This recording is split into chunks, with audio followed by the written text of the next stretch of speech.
So I said, eh? No. Oh, that means your suggestion is, what you are saying is, no, agreed. Your point is that if it is to be continued tomorrow, Even if continued okay, that is tomorrow, okay. there's no problem. No, all right. There's no problem. I will take the, see, I will take the concerns of the house then. Sit down. At that point of time, Sunaye, I am considering to you then. UP के चुनाव को देखते हुए अरे अब तो discuss अभी मत बोलो, नहीं अभी डिस्कशन नहीं शुरू हो गया, बैठिए डिस्कशन नहीं शुरू हो गया। नो नरेश जी, नो अभी सुनिए, बैठिए, डिस्कशन नहीं शुरू हो गया फिर क्यों बोलते हैं? अब बैठिए, I will write, sit down. No discussion नहीं शुरू हो गया, बैठिए, don't derail Naresh, please don't derail. No discussion now. I am going to read out the, see, I am going to read out, sit down, read out the names. Read out the names who are given the note. You want me to read all the 267 notices or only on this subject? On this subject, eh? I am going to read the notices received on this subject, that is demonetization. That is, there are first two notices which are other subjects, so I am not reading it out. Now, number 2, that is the first notice on this subject, Sri Derek O'Brien.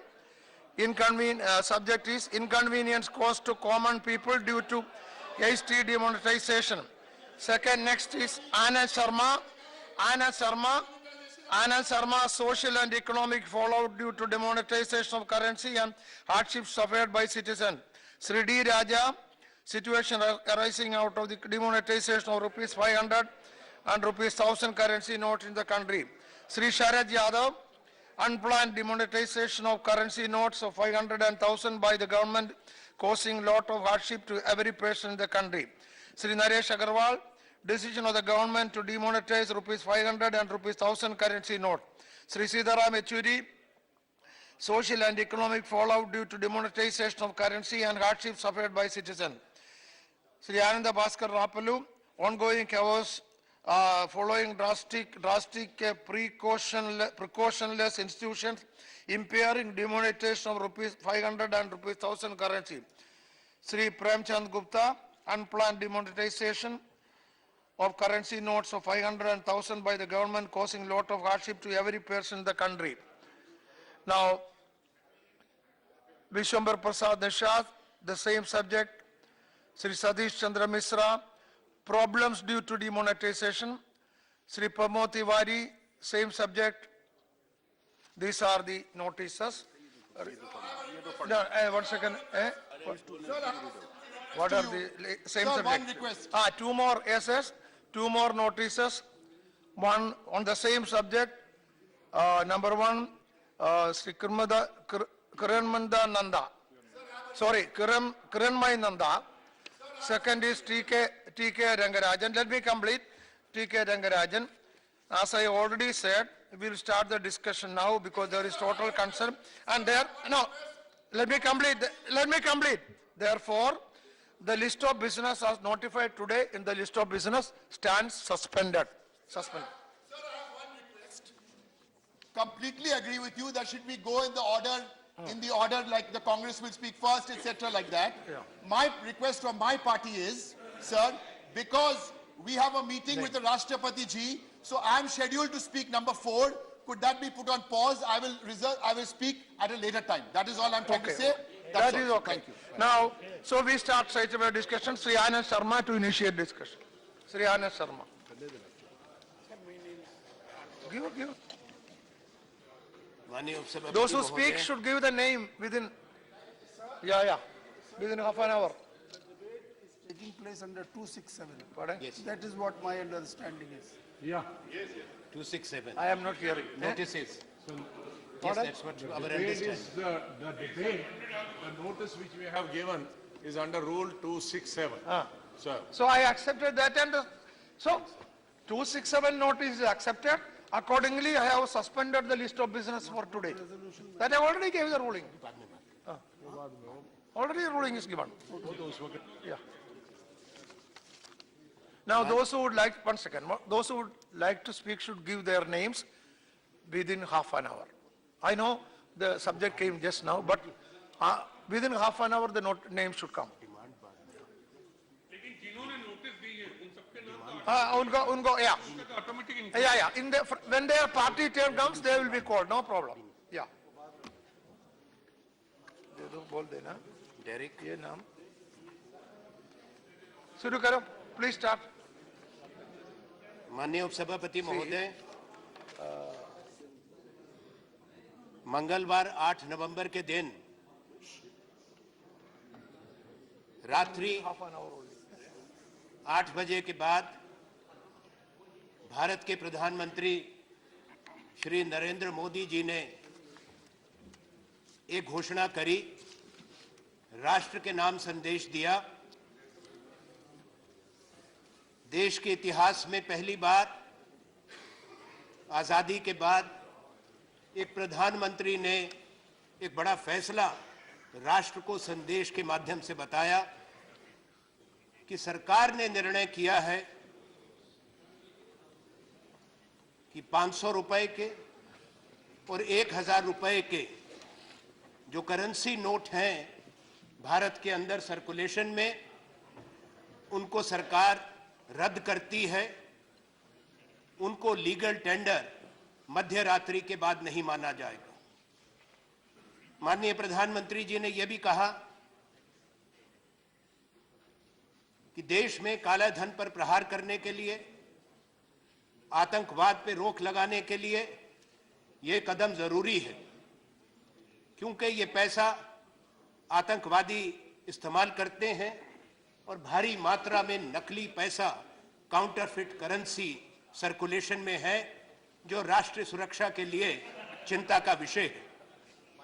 मैं आरंभ में एक बात स्पष्ट कर देना चाहता हूं कि जहां तक काला धन, अपराध का पैसा, ड्रग मनी, काउंटरफिट मनी का प्रश्न आता है, उसमें इस सदन में दो राय नहीं है, एक मत है। हम काले धन के खिलाफ हैं, हम आतंकवाद के खिलाफ हैं, हम विरोध करते हैं हर उस शक्ति का, हर उस संस्था का जो भारत की करेंसी को नकली बनाती है और उसको इस्तेमाल करते हैं वो लोग जो देश के हित को नुकसान करते हैं। पर प्रश्न ये उठता है माननीय उपसभापति महोदय कि देश के अंदर 16,63,000 करोड़ का करेंसी नोट सर्कुलेशन में था। उसमें से 86.4 500 और 1000 के नोट थे। तो 86% of the currency was scrapped with one announcement of the Prime Minister. अब प्रश्न ये है कि जब ये निर्णय किया, वित्त मंत्री मौजूद हैं, आप जानते हैं कि मॉनेटरी पॉलिसी पे रिजर्व बैंक का अधिकार है। क्या ये सोच समझ के सरकार ने तय किया था कि 86% पैसा जो बाजार के अंदर है हिंदुस्तान के, वो अधिकांश नकली पैसा है? ये प्रश्न उठता है। वो काले धन का पैसा है? ये बुनियादी सवाल आपसे है, क्योंकि भारत में जो कैश टू जीडीपी रेशो है वो 12 और 14% के बीच में है। एक वास्तविकता भारत की इकोनॉमी की है, जो नकदी लेन देन है, किसान से लेकर मजदूर, कर्मचारी, छोटा व्यापारी, ढाबे वाला, धोबी, नाई, जो लोग काम करते हैं मेहनत से, वो ना क्रेडिट कार्ड लेके चलते हैं, ना जेब के अंदर चेकबुक लेके चलते हैं। प्रश्न प्रधानमंत्री से है कि क्या उस दिन उन्होंने जो कहा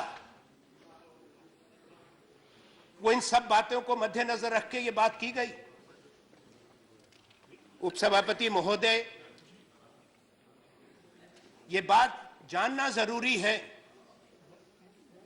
कि इसी साल भारत की संसद को वित्त राज्य मंत्री ने सूचित किया, वित्त मंत्री से सवाल किया गया था अगस्त महीने में कि कितनी काउंटरफिट करेंसी है, नकली रुपया कितना है। उस पे वित्त मंत्री का जवाब है, मेरे पास उसका उत्तर है, उसमें कुल काउंटरफिट मनी, माननीय आपने कही 0.02% फेक इंडियन करेंसी नोट्स, ये सरकार का है।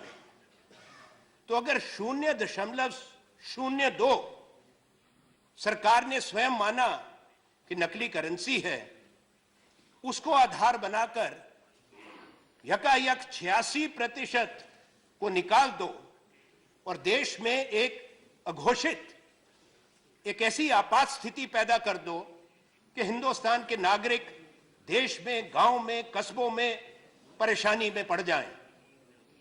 हम ये सोचते हैं कि सरकार ने हर पहलू को मद्देनजर रख के ये फैसला किया होगा। इसलिए यह पूछना जरूरी है कि पहले काले धन की परिभाषा क्या है। उपसभापति महोदय, वित्त मंत्री इस पे प्रकाश डालेंगे, सदन में पूर्व वित्त मंत्री भी हैं। ये काला धन, ये जो शब्द है, अपराध का पैसा, बेईमानी का पैसा, समझ में आता है, पर मैं I consider the usage of the word black and its association with something illegal as racist. But that's a separate issue. Now, because from where does it come? You say crime money, illegal money, proceeds of crime, tax evasion. खैर वो वित्त मंत्री बताएंगे, ये पहले से चल रहा है, इन्होंने ये शब्द नहीं बनाया, इसलिए मैं आप पे कोई छीटाकशी नहीं कर रहा हूं। तो पहले से भी यही कहते थे, पर ये प्रश्न है, इस पे हमको चर्चा करनी चाहिए कि क्या ये उचित है या कोई और शब्द इसके लिए बनाया जाए।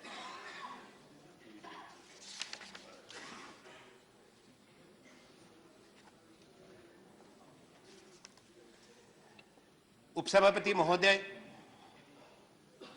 इसलिए ये सरकार को बताना पड़ेगा कि प्रधानमंत्री जी ने जो उस दिन कहा कि क्या वास्तविक तौर पर जो पैसा हिंदुस्तान के बाजार में था, घरों में था, गृहिणियों के पास था, किसान के पास था, मजदूर के पास था, उसकी पगार का था, सरकारी कर्मचारी के पास था, क्या वो पैसा काला धन था? यह प्रश्न उठता। पूरी दुनिया में एक संदेश गया कि हिंदुस्तान की इकोनॉमी केवल काले धन पर टिकी हुई है, केवल अपराधी, कालाबाजारी और नकली नोट रखने वाले हिंदुस्तान की इकोनॉमी को चलाते हैं। यह अफसोस की बात है। आप निर्णय करें, पूरे देश को कलंकित मत करें। यह एक हकीकत है उपसभापति महोदय कि हमारी इकोनॉमी में कृषि का एक विशेष योगदान है। किसान मेहनत करता है, उसकी खून पसीने की कमाई है, वो दिन रात धूप में, बरसात में मेहनत करता है। इसलिए हिंदुस्तान को हाथ नहीं फैलाना पड़ता, भीख नहीं मांगनी पड़ती। हिंदुस्तान अपना पेट खुद भरता है और अन्नदाता हमारा किसान है, जो धरती को जोतता है, मेहनत करता है। वो अपनी फसल को लेके मंडी में आता है। आपकी एग्रेरियन इकोनॉमी है क्या? वो टेम्पो में लाता है फसल को, ट्रैक्टर में लाता है, भाड़े की गाड़ी में लाता है। वो जब मंडी में बेचता है, उसको नकद में भुगतान होता है। कई बार पूरी कीमत भी नहीं मिल पाती। ये एक हकीकत है हिंदुस्तान की। क्या वो किसान जो मंडी में उसकी फसल की कीमत उसको अदा की जाती है नकदी में, क्या वो किसान काला धन लेकर आता है, काला धन लेकर जाता है? यह प्रश्न उठता है। किसान बीज खरीदता है। आपने फैसला किया, जब खरीफ की फसल की कीमत किसान को मिलनी अभी बाकी है, रबी की फसल की बिजाई शुरू होनी है, किसान को बीज खरीदना है, किसान को खाद खरीदनी है, आज क्या हालात आपने की है कि वो सब काला धन है। इतना नहीं हुआ, करोड़ों खेत मजदूर काम कर रहे हैं हिंदुस्तान के खेतों के अंदर, तमाम खेत मजदूर आज बेकार हो गए। जो 200 रुपए दिन की दिहाड़ी पाता है वो एक सप्ताह से लाइन में लगा है, कतार में खड़ा है, किसी तरह से 2000 रुपया मिल जाए वो भी नहीं निकलता, मशीन काम नहीं करती, लंबी लंबी कतारें लगी हैं, करोड़ों लोग लाइनों के अंदर हैं। पर केवल वहीं तक सीमित नहीं है। मेरा प्रश्न ये है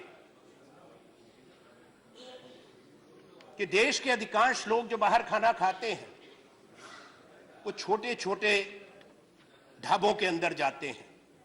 तो क्या वित्त मंत्री ये चाहते हैं कि हिंदुस्तान का कौन सा किसान ऐसा है जो अपनी धोती तहमत के अंदर क्रेडिट कार्ड की स्वाइप मशीन बांध कर आता है, चेकबुक धोती में बांध कर आता है? कौन सा ढाबा है, कौन सा फुटपाथ पे जो खाना बेचता है जो क्रेडिट कार्ड आपका लेगा? आपने तो कह दिया कैशलेस इकोनॉमी। कौन सी कैशलेस इकोनॉमी है दुनिया के अंदर? अगर दुनिया के अंदर सिर्फ कैशलेस इकोनॉमी होती, आप रातों रात करना चाहते हैं जो दुनिया में बड़े देश आज तक नहीं कर पाए। उपसभापति महोदय, वित्त मंत्री इस पे गौर करें। अगर आपकी बात को तर्क को मान लिया जाए बड़ा अच्छा, फिर तो अमेरिका के सेंट्रल बैंक को डॉलर नहीं छापना चाहिए, यूरोपियन सेंट्रल बैंक को यूरो नहीं छापना चाहिए, और इंग्लैंड के अंदर पाउंड स्टर्लिंग नहीं छापना चाहिए। क्रेडिट कार्ड डेबिट कार्ड में काम चलेगा? क्या जरूरत है पैसा छापने की? आप बाहर जाते हैं देश के, आप जाते हैं, प्रधानमंत्री जाते हैं, उनको खुद तो नहीं भुगताना पड़ता, उनके कर्मचारी अधिकारी करते होंगे, पर उनको भी थोड़ा बहुत पैसा तो लोकल करेंसी चाहिए होती है। आपने क्या किया? सब लोगों को, हिंदुस्तान के तमाम नागरिक को बिना किसी वार्निंग के, हम एक सभ्य देश हैं, rule based, rule governed country है, संवैधानिक प्रजातंत्र भी हैं, आपने देश के सब लोगों को अपराधी बना दिया। कम से कम उनको बताते कि फलां तारीख से हम बंद करने जा रहे हैं। सरकार का तर्क आया कि अगर पहले बता देते, ये प्रधानमंत्री ने कहा, वित्त मंत्री जी आपने भी कहा, तो आतंकवादियों को फायदा हो जाता, जिनके पास काउंटरफिट पैसा है उनको फायदा हो जाता। अब ये तर्क ऐसा अजीब है, किसी की समझ में नहीं आ रहा। मैं आपके माध्यम से सरकार से पूछता हूं कि जरा ये बताएं, कृपा करके ज्ञान दें। आप तो प्रधानमंत्री तो बहुत इसमें ज्ञान रखते हैं, प्रकाश दे रहे हैं देश दुनिया को। मुझे ये बताएं कि आपने ये निर्णय किया, अगर आप लोगों को कहते कि हम आपको 2 सप्ताह का, 1 महीने का, जो हमने हमारी सरकार के समय में भी हुआ, डिमोनेटाइजेशन पहले भी हुआ, आजादी के बाद हुआ, 1946 में पहला फैसला था, 1978 में दूसरा फैसला था, जब 1000 रुपए का नोट हटा दिया गया था। 2000 का फैसला उस वक्त की एनडीए सरकार का था जिसने 1000 का नोट वापस लाया, पर लोगों को समय दिया जाता था। मेरा प्रश्न यह है, आपके माध्यम से पूरे सदन और देश देखे, क्योंकि अभी तक सिर्फ सरकार और प्रधानमंत्री का प्रवचन सुन रहे हैं, सब चैनल वही दिखाते हैं, कि कौन सा आतंकवादी बोरी भरकर रिजर्व बैंक और स्टेट बैंक के पास जाता कि मेरा काउंटरफिट मनी बदल दो? आपने कैसा तर्क दे दिया? अरे वही जाता जिसकी जेब में लीगल पैसा है, मेहनत का पैसा है, जिसपे वो टैक्स देगा। और आपने उसके बाद क्या किया? आपने उस पर सीमा लगा दी, दरियादिली करी कि जो विदेशी सैलानी देश के अंदर आए हैं, लाखों, मेरा व्यक्तिगत भी अनुभव है, और कोई ऐसे भी लोग हैं जिनको वित्त मंत्री भी जानते हैं, बहुत बड़े ज्यूरिस्ट हैं हिंदुस्तान के बाहर के, जो उस रात होटल का बिल नहीं दे पा रहे थे, उन्होंने अपना पैसा एक्सचेंज कर लिया था। सरकार ने 12 बजे पाबंदी लगा दी, कि जो बाहर के विदेशी नागरिक हैं वो भी केवल 6,000 रुपया ले जा सकते हैं। होटल ने जो ट्रेवलर्स चेक इन कैश कर दिए थे, एयरपोर्ट पे जिनके ट्रेवलर्स इन कैश हो गए, लाखों सैलानी, उनको वापस उनका पैसा उनकी करेंसी में हिंदुस्तान ने नहीं दिया। पूरी दुनिया के अंदर यह सवाल उठ गया। पूरे आज के समाचार पत्र भरे हैं, आज के समाचार पत्र। वित्त मंत्री जी ये गौर करें, पूरे दुनिया के बड़े देशों ने, उनके एम्बेसडर्स और हाई कमिश्नर्स ने अपने देश के नागरिकों को एडवाइजरी भेज दी है कि हिंदुस्तान आने से पहले कई बार सोचो। आज के अखबार भरे पड़े हैं, ये पूरी दुनिया में आपने मैसेज दिया, एक संदेश कि ये देश पूरा काला बाजारियों का देश है। 86% पैसा काला बाजार और अपराध का पैसा है। दूसरा, तुम आप यहां पे आओगे टूरिस्ट के रूप में, होटल में ठहरोगे, हम आपका पैसा ले लेंगे, आपको ही वापस नहीं देंगे, क्योंकि आपने तो चेंज कर लिया, हम तो आपको 6,000 रुपया देंगे। फिर आपने और किया, बड़ी दरियादिली करी माननीय प्रधानमंत्री ने हिंदुस्तान के लोगों पे, कहा आप पैसा निकाल सकते हो 11 तारीख तक। अब उसको बढ़ाते जा रहे हैं, कतार बढ़ती जा रही है, म्याद बढ़ती जा रही है। तो क्या कहा आपने? 4,000 रुपया आप जाके बदल लो। धन्यवाद। ऐसे दरियादिल वजीर आजम, वो बहादुर शाह जफर के बारे में एक शेर था कि उम्र दराज मांग कर लाए थे 4 दिन, 2 आरजू में निकल गए 2 इंतजार में। अब तो ये है कमा कर लाए थे 4, 2 कमाने में निकल गए, 2 बदलने में निकल गए, 2 कतार में निकल गए, 2 बदलने में लग गए, 2 कमाने में, 2 बदलने में। 2 दिन कमाओ और 2 दिन में बदलो। एक ऐसी नई आपने ऐसा एक हालात पैदा किए, बड़ा एहसान किया कि हर व्यक्ति को यह कहा कि तुम आओ, हम बड़े न्यायोचित निर्णय करते हैं, 4,000 रुपया निकाल लो। साथ में बैंक का खाता है, हम सबका खाता है, गरीब का भी खाता है, कर्मचारी का बैंक का अकाउंट है, बचत खाते हैं, छोटे व्यापारी का खाता है, करोड़ों खाते हैं। आपकी तो ढोलक की जनधन योजना की है, पर अगर आप खुद कहते हो कि उनकी जांच करेंगे, आप खुद ही मान रहे हो कि वो 0 बैलेंस के अकाउंट थे, रोज सरकार कहती है अब जांच करेंगे, उसमें पैसा आया तो सरकार कार्रवाई करेगी, तो काहे खोलवाए थे। पर दूसरी बात एक है, एक सरकारी कर्मचारी है, एक छोटा मजदूर है जो खेत में काम करता है, एक मजदूर है जो सिर पे ईंट मिट्टी लेके इमारतें बनाते हैं, कंस्ट्रक्शन लेबर है, कोई और लोग हैं जो सर्विस सेक्टर में हैं, हम सब लोग हैं, हमारे खाते हैं, हम उस पे टैक्स देते हैं, सरकार टैक्स लेती है, उसको आप कौन से पैसा कहेंगे? कौन सा अधिकार प्रधानमंत्री और आपका है कि बैंक में जमा खातों पे पैसा निकालने पर आप पाबंदी लगाएं? यह अधिकार किस कानून ने आपको दिया है? किस संविधान ने आपको यह कानून दिया है? यह कैसा देश आप बना रहे हैं कि पैसा हमारा हो, पैसा हमारा हो और आपसे भीख मांगे कि हमको अपने अकाउंट से अपना पैसा निकालने दो? यह इसको आप न्याय कहते हैं? इसको काले धन से लड़ाई कहते हैं? आपने आर्थिक अराजकता भारतवर्ष में लाई है। आपने हिंदुस्तान की जो अर्थव्यवस्था है, जो नकदी भुगतान पे चलती थी, आपने उसकी रीढ़ की हड्डी तोड़ी है। आने वाला वक्त आपको बताएगा। काले धन से लड़ाई के तरीके हैं। आप पढ़े 1978 में आरबीआई के गवर्नर थे आईजी पटेल, उन्होंने क्या लिखा था? पटेल ही थे वित्त मंत्री, सरकार का फैसला था, आरबीआई के गवर्नर को कहा गया, क्या कहा गया कि सरकार 1,000, 5,000 और 10,000 का नोट डिमोनेटाइज करेगी। उस वक्त ऑर्डिनेंस आया था। आप तो कोई ऑर्डिनेंस नहीं लाए, आज तो नादिर शाही है, फैसला हो गया, घोषणा हो गई, अमल करो। पर उस वक्त के गवर्नर ने लिखा था वित्त मंत्री जी, और मैं उपसभापति महोदय आपके माध्यम से सदन और देश को बताना चाहता हूं। उन्होंने फाइल पर लिखा, आरबीआई के गवर्नर ने, कि यह फैसला सही फैसला नहीं होगा। उसका कारण उन्होंने बताया। कारण यह बताया कि यह जो पैसा है, अगर आप सोचते हैं कि अपराध का पैसा है, या जिसको आप काला धन कहते हैं, इल गॉटन मनी कहते हैं, that would be lying in the pockets or in the almirahs or suitcases of the people, that is wrong. And it would be absurd to think that. I'm repeating his words. Because that money would have been invested in real estate, in bullion, that is gold, in securities, or in foreign exchange, or would have gone out of the country. This is IG Patel's note.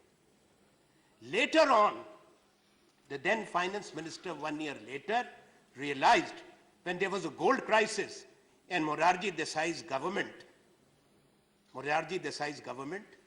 had to start releasing gold held by the Reserve Bank. Is this a fact or not? प्रश्न ये है कि आपने तो फैसला किया। दो बात, अगर मैं सही कहूं कि आपने सब बिना डॉक्टरी के सब सर्जन बन गए, हर चीज पे सर्जिकल स्ट्राइक है, हम भी थोड़ी सी कर लेते हैं, हर चीज पे सर्जिकल स्ट्राइक हो। पाकिस्तान को घर पे घुस के मार दिया, जरूर बदला लो। काले धन पे सर्जिकल स्ट्राइक हो गई, गजब की बात है। सारे में यही हो गया, बेचारा हर आदमी का सब सर्जिकल स्ट्राइक हो गई। अब ये क्या सर्जिकल स्ट्राइक हुई? पहले तो प्रश्न ये है कि श्रीमान, आपके पास सूचना है स्विस बैंक में किसका पैसा है, सूची आपके पास है। लाइखनस्टाइन की सूची आपके पास है। 83 देशों के साथ हमारे सब समय में भी समझौता था। HSBC के आपके पास सूची है, आपके पास सूची है, because of the information sharing agreement that we have signed. If you are trying to give this impression to the country that India started thinking about fighting money laundering and black money, then Prime Minister is living on a different planet. This had started long back. The former Prime Minister is here, the former Finance Minister is here. And you must acknowledge, your Prime Minister does not have the grace to acknowledge that this started and he's just continuing. तो बताएं देश को कि किसका कौन उस सूची में है। नाम बताएं देश को आज, प्रधानमंत्री, हमारी मांग है उस सूची में सब लोगों को नामजद करो, तो पता लगे उसमें से कितने आपको माला पहनाने वाले हैं। ज्यादा बहुमत उन्हीं का निकलेगा, उनके नाम क्यों नहीं बताते? जारी करिए सूची। काले धन की बात करते हैं, लोगों के, गरीबों के पैसे की बात करते हैं, तो सूची जारी करे सरकार तमाम उन लोगों की जिन्होंने भारत के बैंक से, जहां पे गरीब का, किसान का, मजदूर का, कर्मचारी का पैसा है, 5,000 करोड़ से ज्यादा पैसा कर्जे में लिया है और वापस नहीं किया है, और 50-50 हजार करोड़ के, 80-80 हजार करोड़ के कर्जों को आपने रिस्ट्रक्चर किया है 2 साल के अंदर। ये बताएं कि 2 साल में कितने दसियों हजार करोड़ के आपने कर्जे माफ किए हैं। उन लोगों के नाम बताएं जिनके आपने कर्जे माफ किए। आपने किसान का एनपीएस कितने हैं? 8 लाख करोड़। आपने किसान का कर्जा माफ किया? किसको फायदा हुआ आपके फैसलों से? आपकी नाक के नीचे से लोग जा रहे हैं, जिन पे पीएमएलए के केसेस हैं, उनको आप नहीं पकड़ते हैं। आपकी सारी सरकारी तंत्र, आपका सारा शासन तंत्र मान्य उन लोगों के लिए है, लाभ उनको पहुंचाओ जो आपके मित्र हैं, चोट उनको पहुंचाओ जो आपसे सवाल करें। उपसभापति महोदय, एक गंभीर बात मैं सब माननीय सदस्यों के सामने लाना चाहता हूं। ये देश साझा है, हम सबका देश है। ये बात नहीं कि आप सरकार है तो भारत आपका हो गया, हम सरकार में थे तो देश हमारा था, हम विपक्ष में हैं तो हम गैर भारतवासी हो गए। ये आपने एक वातावरण बना दिया है कि आज सवाल नहीं कर सकते। सरकार है, आपने कह दिया। अगर आप कोई प्रश्न करते हैं तो राष्ट्रभक्ति की बपौती आपके पास है, बाकी की राष्ट्रभक्ति पे प्रश्न चिन्ह है। क्या आप राष्ट्रभक्त नहीं है? अगर आप कहो कि भाई उरी के बाद हमला हो गया, बारामूला में हो गया, पांपोर में हो गया, सब्जियां में हो गया, अखनूर में हमला हो गया, हमारे फौज के अफसर मारे जा रहे हैं, सैनिक मारे जा रहे हैं। भाई साहब, आप तो मरीज की सर्जरी करके आए थे, सर्जरी करने के बाद तो फिर सारा मामला ठीक हो गया, उसके बाद हमारे फौजी क्यों मरते हैं? सवाल मत करिए। ये सेना के खिलाफ है, ये देश के खिलाफ है, ये प्रजातंत्र है। नरेंद्र मोदी जी तो आएंगे नहीं हमारी बात सुनने। अब आप कितनी सुना सकते हैं? आप तो सज्जन हैं, सदन के नेता भी हैं, जो कहे थोड़ा बहुत सुना देना कि भाई हमने ये कहा है। शायद कमरे में बैठ के सुनते होंगे, क्योंकि आज तक तो वही सुनाते हैं, एक तरफी बात होती है, वो सुनाते हैं, सब सुनते हैं, यही हालात है। तो आज सवाल ये है, हालात ऐसे पैदा हो चुके हैं कि आपने ये फैसला किया।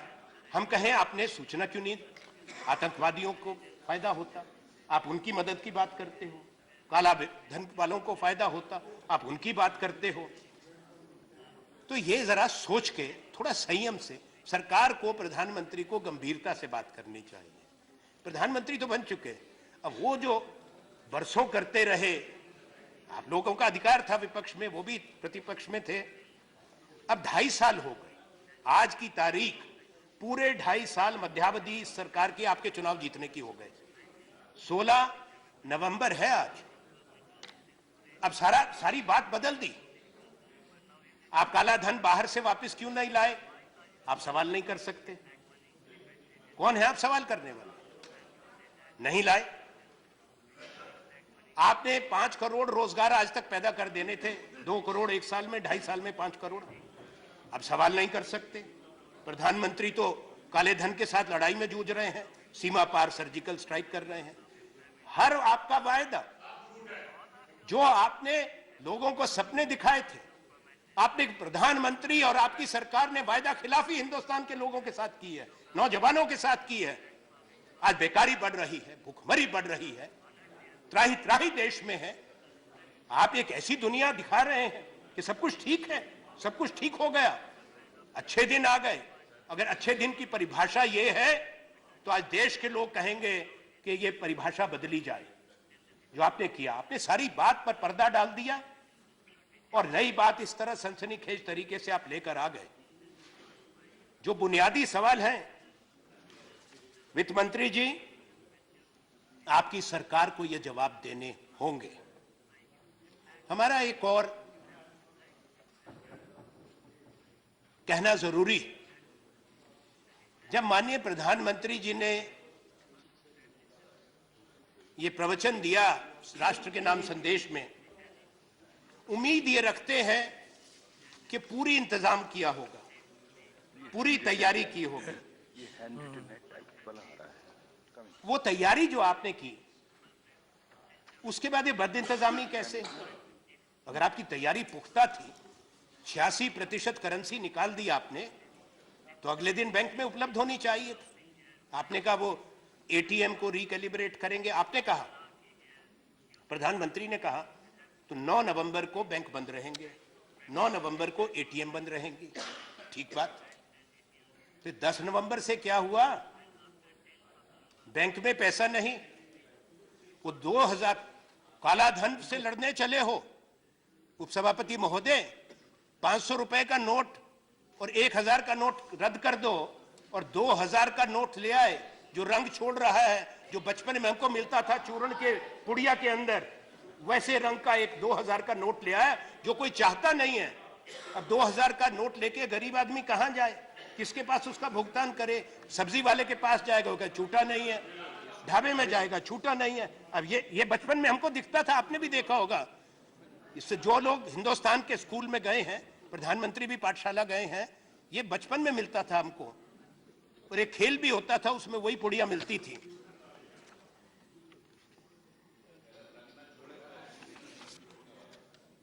कई साथी बता रहे हैं कि कितने लोग आज मर गए लाइन में लगे हुए। खैर मैं वो नहीं, क्योंकि आपकी सरकार संवेदनहीन है। मुझे बड़े दुख के साथ एक बात कहनी पड़ती है। प्रधानमंत्री ने राष्ट्र के नाम एक नहीं अब 5 प्रवचन दे दिए, संदेश गोवा में दिया। अब गोवा में भावुक हो गए, हमें गाजीपुर भी आऊंगा। गोवा से शुरू हुआ, गाजीपुर जरूर पहुंचूंगा। अब गोवा जापान से शुरू हो गए, वहां बुलेट ट्रेन में घूम रहे हैं, यहां कतारें हैं सुबह 3 बजे से। मुझे कहने में शर्म आती है, बुजुर्ग लोग एक हाथ में पानी की बोतल और एक हाथ में पानी छोड़ने की बोतल, पूरी पूरी रात। अगर बाप सोने चला गया तो बेटा लाइन में, अगर बेटा नहीं है तो बेटी लाइन में, बूढ़ी मां लाइन में। ये आपने कहा, पर आपने गोवा में कहा और उसके बाद उसको गाजीपुर में दोहराया। 2 बात कि मैं भ्रष्टाचार से लड़ रहा हूं। जिन लोगों ने देश को लूटा, किसने लूटा? आपको खाली खजाना मिला था। जिन्होंने देश को बनाया, प्रधानमंत्री जी अपने प्रीडिसेसर्स को, पूर्व प्रधानमंत्रियों को आपने अपमानित किया एक साथ। सिर्फ जवाहरलाल नेहरू से शुरू होकर नहीं, इंदिरा गांधी, राजीव गांधी नहीं, उसमें चौधरी चरण सिंह भी हैं, उसमें वीपी सिंह भी शामिल हैं, उसमें अटल बिहारी वाजपेयी शामिल हैं, उसमें देवे गौड़ा शामिल हैं, उसमें चरण सिंह, सब लोग शामिल हैं। मोरारजी देसाई, चंद्रशेखर, सारे पूर्व प्रधानमंत्री एक साथ कलंकित कर दिया एक हाथ में। दूसरी आपने क्या बात कही? दूसरी बात आपत्ति की बात, और प्रधानमंत्री तो गजब की बात, तो बोलते भी तो हैं क्या कयामत लाते हैं। अब उन्होंने क्या कहा? ताली वाली बजाकर, मैं तो नहीं बजाऊंगा, सदन है, सदन की गरिमा को जानता हूं। उन्होंने क्या कहा गोवा में? उन्होंने कहा, भाइयों बहनों, मैंने तमाम उन लोगों को, आज कौन लोग कतार में खड़े हैं? वो लोग कतार में खड़े हैं जो 2G के घोटाले में थे, जो कोयले के घोटाले में थे, जो काले धन के व्यापार करते हैं, जो काले धन के प्रतिनिधि हैं। मैं निंदा करता हूं नरेंद्र मोदी प्रधानमंत्री जी की कि आपने हिंदुस्तान का गरीब आदमी जो 5 दिन से 6 दिन से कतार में खड़ा है 2000 रुपए निकालने के लिए, 4000 रुपए बदलाने के लिए, आपने उसको अपराधी कहा, कालाबाजारी कहा, स्कैमर कहा। प्रधानमंत्री को माफी मांगनी चाहिए। आपने कहा, पूरे देश ने सुना, पूरे देश ने सुना, पूरी दुनिया ने सुना। इससे बढ़ के गलत बात नहीं हो सकती। मैं चाहता हूं, आप इनकार नहीं कर सकते, क्योंकि टेलीविजन सिर्फ उन्हीं को दिखाता है। लोगों का सिर दर्द हो गया सुन सुन के, रहम करिए देश पे। जब टेलीविजन खोलो उसके बीच में से नरेंद्र मोदी निकल जाते हैं, ऐसी बात बोलते हैं जो लोगों को हजम नहीं होती है।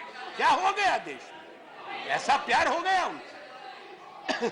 अच्छा सुनिए, बात यहीं तक हो जाती, गाजीपुर पहुंच गए, यानी बड़ी गंभीर बात है और पूरा सदन इसको देखे। प्रधानमंत्री ने कहा कि मेरी जान को खतरा है, मुझे मार देंगे। उन्होंने अपनी छाती वाती भी पीटी। उन्होंने कहा, मैंने सब कुछ त्याग दिया। ऐसा त्याग तपस्वी सब लोग कर लें कि ऐसे वायदे दिखाएं, ऐसे सपने दिखाएं, प्रधानमंत्री बन जाओ, पूरी दुनिया घूमो, दिन में 5 बार पोशाक बदलो और फिर को सब त्याग तपस्या हो गई। बड़ा त्याग है। और आपको कौन मारना चाहता है? सरकार ये बयान दे, आज से संसद का शीतकालीन सत्र आरंभ हो गया। अब आप बताओ प्रधानमंत्री जी, गृह मंत्री, कि प्रधानमंत्री ये क्या सूचना सरकार के पास है? कौन सी साजिश है? कौन से संगठन है? कौन से लोग हैं जो भारत के प्रधानमंत्री की हत्या करना चाहते हैं? ये बताना पड़ेगा हमको। ये क्योंकि देश के प्रधानमंत्री हैं। जब एक बार शपथ हो गई, चुनाव आप जीत गए, हिंदुस्तान के प्रधानमंत्री अगर खुद कहते हैं कि मेरी हत्या हो सकती है, तो कौन लोग मारना चाहते हैं? संसद को बताओ, देश को बताओ, उनके खिलाफ कार्रवाई करो। जो प्रधानमंत्री को हम बर्दाश्त नहीं कर सकते अगर ऐसी कोई साजिश है। पूरा सदन उसकी भर्त्सना करता है अगर प्रधानमंत्री की जान को कोई खतरा है। पर अगर एक भावुकता को आप ग्रहण करके एक भ्रामक प्रचार करो, वो गरीब, वो मजदूर, वो लाचार, वो किसान, उनको कलंकित करने के बाद इस तरह के भावनाओं को भड़काओ, ये न्यायोचित नहीं। और काले धन की लड़ाई यही नहीं खत्म हो जाती माननीय। काले धन की लड़ाई अगर आपको लड़नी है, मैं आपसे पूछना चाहता हूं, भारतीय जनता पार्टी पिछले चुनाव के अंदर, मैंने चुनाव में कहा था इसलिए दोहरा रहा, और प्रधानमंत्री जी ने उस वक्त प्रधानमंत्री नहीं थे, अपनी प्रतिक्रिया दी थी। हमने कहा था कि आप कम से कम 15,000 करोड़ रुपया अपने प्रचंड प्रचार तंत्र के लिए इस्तेमाल कर रहे हैं।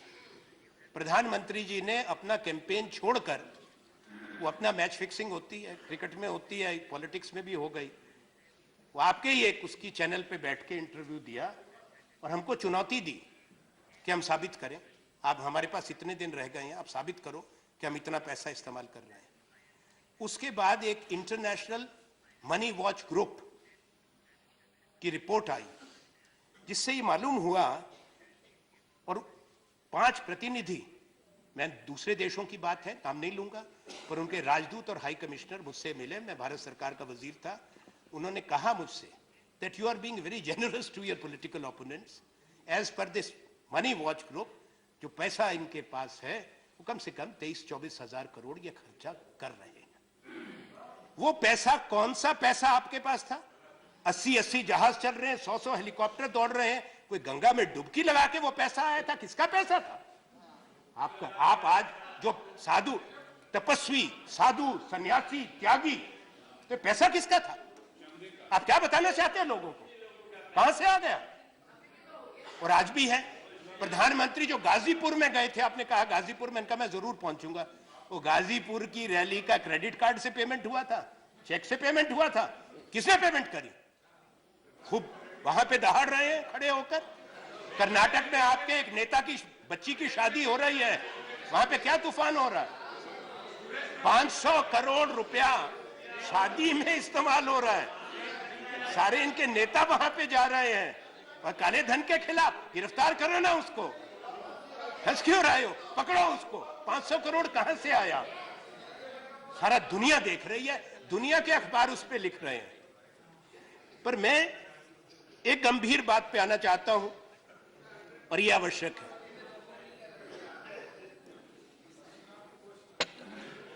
वो गंभीर बात यह है, और सदन इस पे गौर करे, कि जहां एक तरफ देश में ये हालात आपने पैदा किए,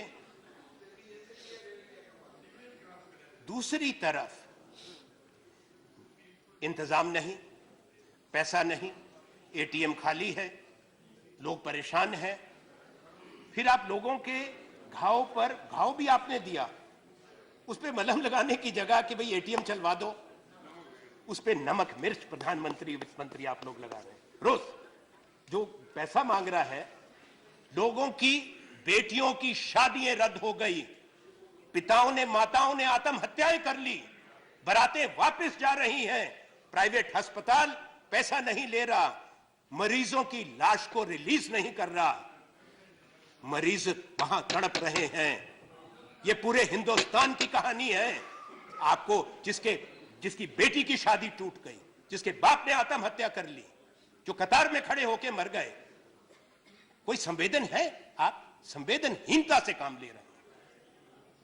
पर सबसे गंभीर बात यह है, एक तो बद इंतजामी, पर आपने इंतजाम किया, मैं आपको बद इंतजामी नहीं कह सकता, क्योंकि आज स्टेट बैंक ऑफ इंडिया की रिपोर्ट आई है। उस रिपोर्ट में क्या है? उस रिपोर्ट में है कि मार्च महीने से स्टेट बैंक को पता था कि ये 500 और 1000 के नोट वापस होंगे। अगर मार्च महीने से पता था, तो अब स्टेट बैंक क्यों कह रहा है कि अभी रिकैलिब्रेट करने में और 3 हफ्ते 4 हफ्ते लगेंगे? क्यों? तैयारी क्यों नहीं की थी? तो मालूम था। गुजरात के अखबार में छप गया अप्रैल महीने में गुजरात में समाचार पत्रों में छप गया। मैं साथ लाया हूं और सभा पटेल पे रखूंगा। अरे अब छोड़िए ना, आप सुन लो। देखिए, मैं जो कह रहा हूं सोच के कहता हूं, ऐसे नहीं कहता हूं। मेरे पास सब कागज है। यह अमर उजाला का है, ये देख लो। ये है 28 अक्टूबर की खबर। Ganesh Sharma ji, सर मैं बता रहा हूं, दैनिक जागरण का। you have a, तो yeah, please, number of ये speakers. इसमें नहीं, कोई नहीं, थोड़ा सा। Your party has given 8 names. What do I do? I ये will cut it. Business, I ये will cut business your name standard में then. छप गया।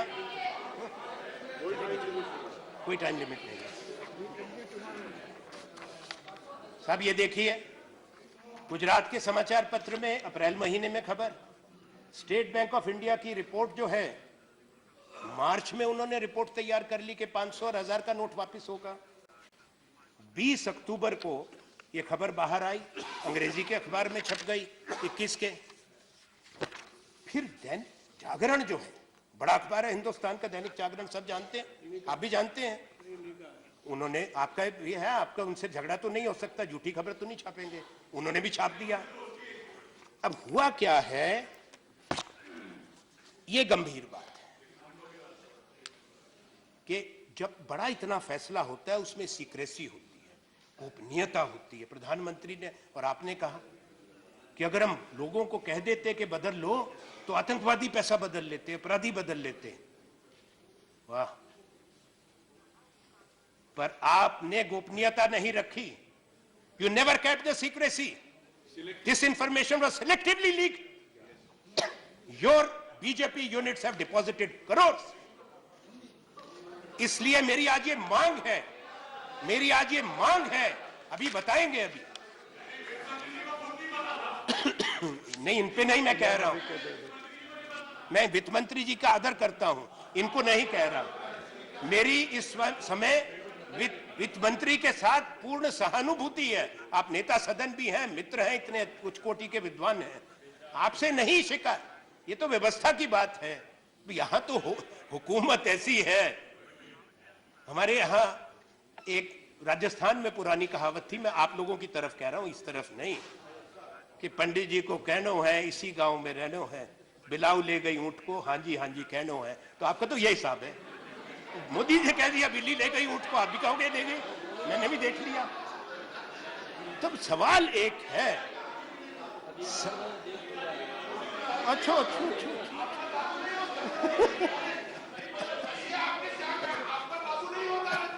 नहीं भैया, हम पे कहां लागू होता है, हम तो बोल रहे हैं। तो सवाल ये है, ये सदन तय करे सरकार की जवाबदेही। वित्त मंत्री जी जब आप उत्तर दें, ये जांच होनी चाहिए कि अप्रैल महीने में जब गुजरात में छप गया और आज की तारीख तक, 8 तारीख तक, मध्य रात्रि तक, पर मैं कहता हूं 5 बजे बैंक होने तक, बंद होने तक, कितने लोगों ने 1 करोड़ से ज्यादा का सोना खरीदा। मैं पिछले तारीखें बता रहा हूं आपको। कितने लोगों ने फॉरेन करेंसी खरीदी, कितने लोगों ने बुलियन में इन्वेस्ट किया, और कितना पैसा, क्योंकि एक फाइनेंशियल इंटेग्रिटी यूनिट है, global financial integrity unit, they have come out with a report the amount of money which left India between April and September. ये बातें सामने लाओ, उन लोगों की लिस्ट भी सामने लाओ। पकड़ तो लिया आपने गरीब को, उसको बना दिया काले धन का व्यापारी, उसको बना दिया अपराधी, और खुद लेके चौपट हो गए।